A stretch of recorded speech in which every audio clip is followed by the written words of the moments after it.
আসসালামু আলাইকুম রহমতুল্লাহি ওয়া বারাকাতুহু। প্রিয় দর্শক, আবার একটা নতুন ভিডিও নিয়ে আসলাম। তো আজকের ভিডিওর বিষয় হলো যে স্টার্টিং কয়েল এবং রানিং কয়েল কিভাবে চিনব। অর্থাৎ এই ফ্যানটা আমার এখান থেকে কয়েল বাঁধানো হয়নি, তাহলে কিভাবে আমি এই ফ্যানটার স্টার্টিং এবং রানিং কয়েল বুঝবো। সেটা বোঝার উপায় আছে অনেকটা। তার ভিতরে একটা সহজ নিয়ম সেটা হলো যে এইখানটায় কয়েল দেখলে বোঝা যাবে একটা, যে এখানে খেয়াল করে দেখেন যে ভিতরে যে কয়েলটা আছে, অর্থাৎ এইখানে যে কয়েলটা আছে এটাতে দেখেন অনেক বেশি কয়েল, কিন্তু এটাতে দেখেন অনেক কম পরিমাণ কয়েল আছে। তো যেটাতে বেশি থাকবে সেটা হলো আমার রানিং কয়েল, আর যেটাতে কম থাকবে সেটা হলো আমার স্টার্টিং কয়েল।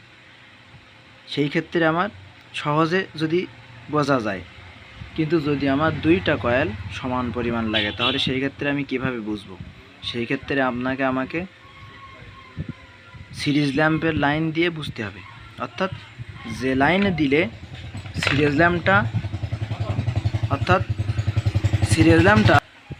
এই যে দুইটা লাইন, ঠিক অনুরূপভাবে এই পাশে যে দুইটা লাইন আছে, এই যে আমার হাতের উপর নিয়ে নিলাম, এইখানে একটা এইখানে একটা, তো এই দুইটা লাইনের অর্থাৎ একটা স্টার্টিং একটা রানিং।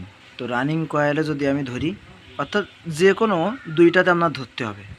ধরার পরে যদি আপনার বাল্বটা যে লাইনে আপনার অল্প অল্প জ্বলবে সেটা হলো আপনার রানিং কয়েল। অর্থাৎ রানিং কয়েলে সবসময় বেশি পেঁয়াজ দেওয়া থাকবে, আর স্টার্টিং কয়েলে সবসময় পাক দেওয়া থাকবে কম। এটা থেকে আমাদের স্টার্টিং এবং রানিং কয়েল বুঝে নিতে হবে। তো আজকের ভিডিও এই পর্যন্তই। সবাই ভালো থাকবেন। আসসালামু আলাইকুম ওয়া রাহমাতুল্লাহ।